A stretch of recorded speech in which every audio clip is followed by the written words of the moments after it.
Subscribe பட்டனை அமுக்குங்க, bell பட்டனை அமுக்குங்க. வாழ்க வளமுடன். இப்படிக்கு பாட்டி வைத்தியம். வணக்கம்ப்பா, உங்கள் பாட்டி பேசுகிறேன். இப்போ கேள்வி பதிலுக்கான பதிலை சொல்கிறேன், கேட்டுக்கோங்க.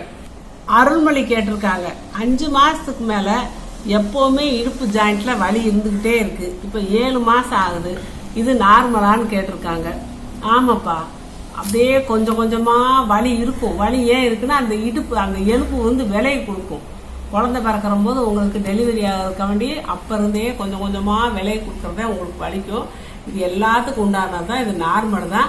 நீங்கள் நைட் படுக்க போகும்போது வெந்நி வச்சு ஒரு 7 மாதம் ஆயிடுச்சு உங்களுக்கு, வெந்நியை வச்சு அந்த இடுப்போடு நல்லா பொறுக்கும். உங்களுக்கு பொறுக்கிற அளவுக்கு சூட்டில் அப்படியே நீவி தடை விட்டு குளிக்க அந்த வலி கொஞ்சம் உங்களுக்கு சுகமாக இருக்கும். நைட்டில் நல்லா தூக்கம் வரும். சப்கி கேட்டிருக்காங்க, பச்சை கற்பூரம் எங்கே கிடைக்கும்னு. நாட்டு மருந்து கடையில் கிடைக்கும்ப்பா, டிபார்ட்மெண்ட் ஸ்டோர்லேயும் கிடைக்கும். சக்திவேல் கேட்டிருக்காங்க, அவங்க 11 வயசு பொண்ணு 6ஆம் கிளாஸ் படிக்கிறா. நைட்டெல்லாம் படிக்கிறா, காலையில் எழுந்திரிச்சு கேட்டால் மறந்து போகுதுன்னு சொல்கிறாங்க. அப்போ அந்த பொண்ணை வந்த உடனேயே ஏதாவது சாப்பிட கொடுத்து படிக்க வச்சிருங்க. ஏன்னா அவள் டயர்டாயிடுவா, நேரம் கழிச்சு படித்தா. சாப்பாடு ஏதாவது சாப்பிட்றதுக்கு கொடுத்துட்டு, ஸ்கூல் விட்டு வந்தோடனே சாப்பிட்றதுக்கு கொடுத்துட்டு படிக்க வச்சிருங்க. படிக்க வச்சுட்டு போய் விளையாண்டுட்டு வர சொல்லுங்க. விளையாண்டுட்டு அப்படியே கைகாலெலாம் அலம்பிட்டு நல்லா சாப்பிட சொல்லிட்டு பேசாமல் படுத்துற சொல்லிடுங்க.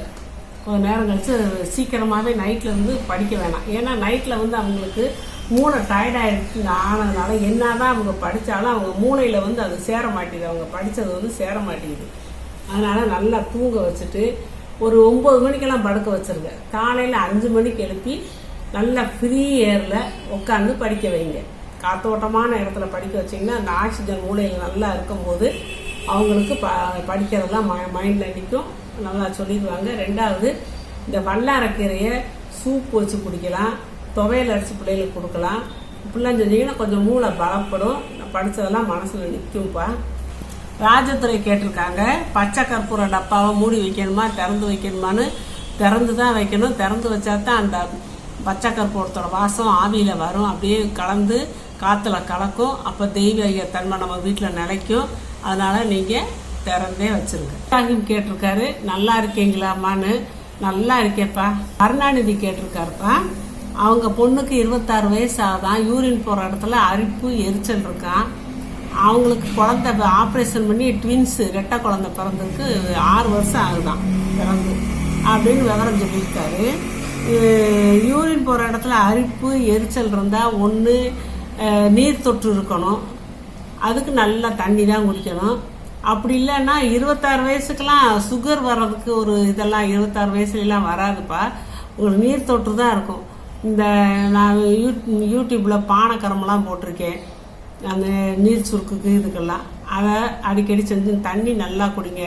முடிஞ்ச அளவுக்கு அடிக்கடி இளநீ டெய்லி கூட ஒன்று குடிங்க. அதை பற்றி பரவாயில்ல. ரொம்ப உங்களுக்கு இது கஷ்டமாக இருந்துச்சுன்னா நாட்டு மருந்து கடையில் நெருஞ்சின் முள் பவுடர்னு இருக்கும், அதை வாங்கிட்டு வச்சுக்கிட்டு ஒவ்வொரு டீஸ்பூன் ஒவ்வொரு நாளைக்கு 3 நாளைக்கு காலையில் 1 டீஸ்பூன் வாயில் போட்டு தண்ணியை குடிச்சுருங்க. ஆனால் தண்ணி நல்லா குடிக்கணும், சரியாக போயிடும். ஹாப்பி லைஃப் ஸ்டைல் அவங்க கேட்டிருக்காங்க, வீட்டுக்கு தேவையான சாம்பார் பொடி, ரசப்பொடி, இட்லி பொடி, குழம்பு பொடி இதெல்லாம் சொல்லித்தாங்க அப்படின்னு கேட்டிருக்காங்க. நான் குழம்பு பொடி போட்டிருக்கேன்ப்பா. குழம்பு பொடி நான் போட்டிருக்கேன். அந்த குழம்பு பொடியவே நான் எல்லா இதுக்கும் பயன்படுத்திக்கிடுவேன். சாம்பாருக்கு பயன்படுத்திக்கிடுவேன், கார குழம்புக்கு பயன்படுத்திக்கிடுவேன், ஏதாவது பொரியல் பண்ணால் போடுறதுக்கு பயன்படுத்திக்கிடுவேன். அந்த ஒரே குழம்பு பொடி தான் நான் செய்வேன். சாம்பார் பொடின்னு தனியாக செய்ய மாட்டேன். சாம்பார் பொடிக்காக வேண்டி சீக்ரெட் பொடின்னு ஒன்று செஞ்சு நான் காட்டியிருக்கேன். இந்த முருங்கைக்காய் சாம்பார் அப்படின்னு ஒன்று வீடியோ போட்டிருக்கேன். அதில் சீக்ரெட் பொடின்னு ஒன்று செஞ்சு காட்டியிருக்கேன். அந்த சீக்ரெட் பொடியை நீங்கள் சாம்பாரில் நான் அந்த மாதிரி நீங்கள் வச்சுக்கிட்டீங்கன்னா அதுதான் சாம்பார் சூப்பராக இருக்கும். அந்த மாதிரி நீங்கள் செஞ்சு பாருங்கள். ரசப்பொடி, இட்லி பொடியும் நான் போட்டிருக்கேன்ப்பா. இட்லி பொடி துவரம்பருப்பு கலந்த இட்லி பொடியும் போட்டிருக்கேன், உளுந்தம்பருப்போட சேர்ந்த இட்லி பொடியும் போட்டிருக்கேன். 2 வகையாக போட்டிருக்கேன். அதையும் பார்த்து தெரிஞ்சுக்கோங்க. ரசப்பொடி நான் அடுத்து போடுறேன், அதுதான் போடல, நான் போட்டு காட்டுறேன். தீனு தர்சன் கேட்டிருக்காங்க, பச்சை கற்பூரத்தை டப்பாவோட மூடி வைக்கணுமா திறந்து வைக்கணுமான்னு. திறந்து தான்ப்பா வைக்கணும். அப்போ தான் அந்த கற்பூரத்தோட வாசம் அப்படியே காற்றுல பரவி வரும், தெய்வீக சக்தி நம்மளுக்கு கிடைக்கும். அகிலா ரெங்கராஜன் கேட்டிருக்காங்க, தேன் கூட தேன் சேர்த்து அந்த இஞ்சி சாரை சூடு செஞ்சால் சத்து நாசமாயிராதா அப்படின்னு கேட்டிருக்காங்க. வேணாம்ப்பா, நீங்கள் வந்து இஞ்சி சாரை மட்டும் கொதிக்க வச்சுட்டு தேனை சூடு வைக்காமலே நீங்கள் அதில் கலந்துக்கங்க. செல்வசாந்தம் பாஸ்கரன் அவங்க கேட்டிருக்காங்க, இந்த கற்பூரம் சேஞ்ச் பண்ணுமா அப்படின்னு கேட்டிருக்காங்க. நம்பிக்கை தான்ப்பா வாழ்க்கை. கற்பூரம் எதுக்கு நம்ம ஏற்றி நம்ம சாமி கும்பிட்றோம், தெய்வம் வரட்டும் தான். அப்போ நம்ம வீட்டில் வந்து ஒரு பாசிட்டிவ் எனர்ஜி வரும். அதனால் நீங்கள் நம்பிக்கையாக செய்யுங்க, கட்டாயம் கடவுள் உங்களுக்கு துணை இருப்பார். கேட்டிருக்காருப்பா, நான் சுடுதண்ணியில் தேன் லெமன் போட்டு குடிக்கிறேன், இந்த இஞ்சி சாரையும் சேர்த்துக்கலாமான்னு கேட்டிருக்காரு. சேர்த்துக்கலாம்ப்பா, ஒன்றும் பிரச்சனை இல்லை. கௌரிங்கிறவங்க கேட்டிருக்காங்க, அவங்க வேலைக்கு போகிறதுனால அவங்க 7 மாத பையனுக்கு பேம்பர்ஸ் போடுறாங்களாம். அதனால் இடுப்புக்கு பின்னாடி அப்படியே கடி வந்த மாதிரி இருக்குதாம்மா. இடுப்பு ஃபுல்லாக ஸ்ப்ரெட் ஆகிட்டு இருக்கான். இதுக்கு ஏதாவது ஹோம் ரெமெடி கேட்டிருக்காங்க.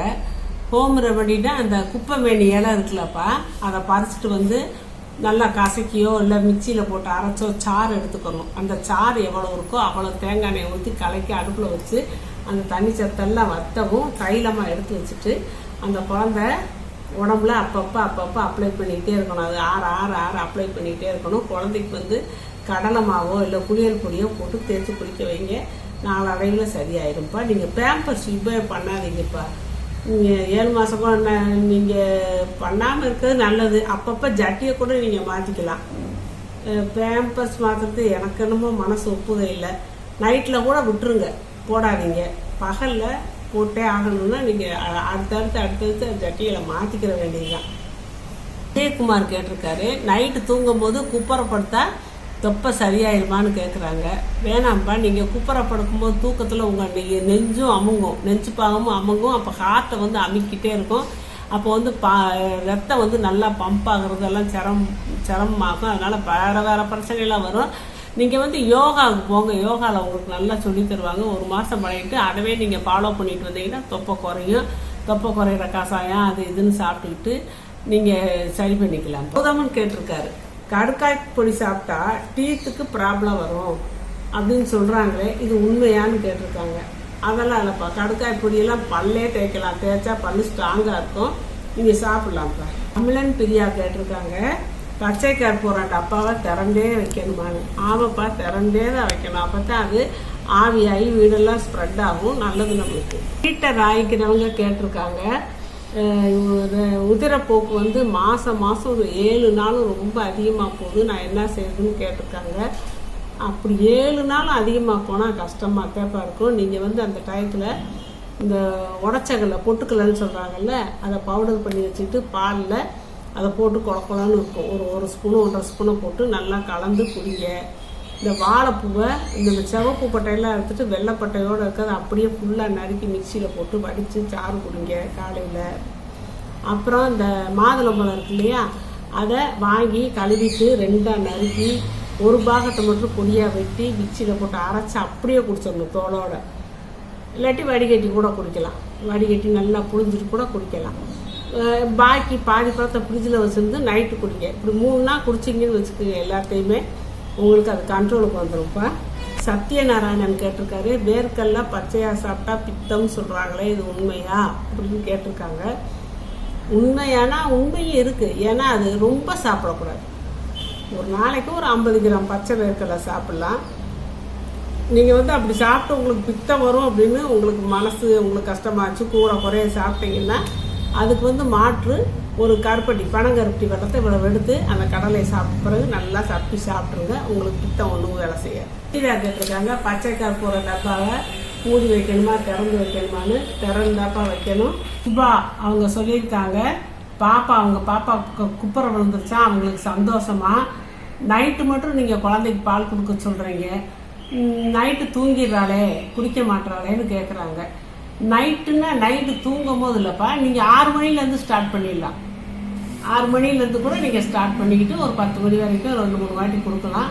கொடுத்துட்டு பாப்பா தூங்கினா தூங்கிட்டு போது காலையில் அவள் 5 மணிக்கு பசி எடுக்கும், எந்திரிச்சு பாலை குடிக்கிட்டா 6 மணி வரைக்கும் கூட நீங்கள் பால் கொடுத்துட்டு அப்புறம் விழுந்துருச்சுன்னா நீங்கள் கெட்டி உணவு கொடுக்கலாம். பாலுமணி, திரிபலா சோறுனா எப்படி சாப்பிட்ணும் அளவு சொல்லுங்கன்னு கேட்டிருக்காங்க. திரிபலா சோறுனா நைட்டு 1 டீஸ்பூன் எடுத்து பாயில் போட்டு தண்ணியை குடிச்சிட்டு படுங்கப்பா. ஓப்பனாக கேட்டிருக்காங்க, அவங்களுக்கு சைனஸ் இருக்கான், இடுப்பு எலும்பு வந்து ப்ராப்ளமாக இருக்கான், முடக்குவாதம் வேற இருக்கான். இதுக்கு என்ன செய்ய அப்படின்னு கேட்டிருக்காங்க. சைனஸ் இருந்தால் நான் தான் இந்த மூக்கு கோவலை ஜலநேட்டின்னு சொல்லி போட்டிருக்கேப்பா. மூக்கு கோவலை வெள்ளையாக இருக்கும், அதை வச்சு நான் யூடியூப்பில் போட்டிருக்கேன். அதை பார்த்து ஃபாலோ பண்ணால் உங்களுக்கு சைனஸ் பிரச்சனை வராது. முடிஞ்சதா? அப்புறம் இந்த இடுப்பு எலும்பு ப்ராப்ளம் முடக்கு வரத்துக்கெல்லாம் உங்களுக்கு உடம்புக்கு தேவையான கால்சியம் சத்து இல்லை, அதனால தான் இந்த பிரச்சனை வருது.